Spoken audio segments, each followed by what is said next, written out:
Good morning Morbi. તો જો આ તિરંગો લહેરાય એના ઉપરથી તમને આઈડિયા તો આવી જ જશે કે આજનો દિવસ પવન કેવો હતો.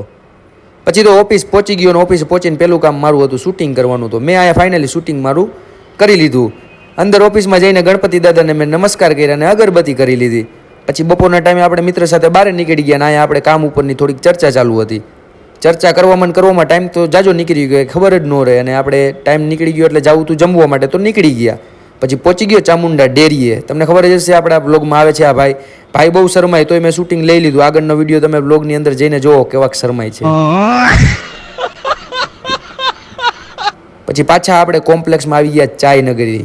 આ છે આપણી ચાય નગરીને જે આપણા કોમ્પ્લેક્સમાં આવેલી છે. અહીંયા આપણે વેફર બિસ્કિટ ખાવા માટે જતા હતા.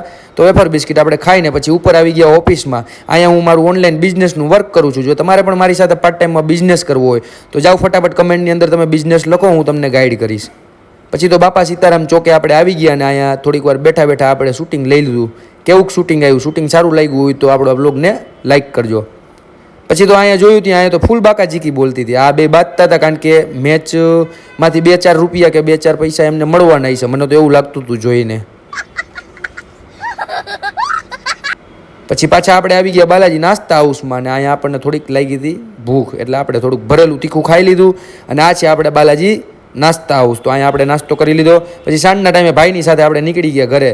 જો બ્લોગ ગમ્યો હોય આજનો તો લાઈક કરજો અને મળીએ નેક્સ્ટ બીજા મિની બ્લોગમાં.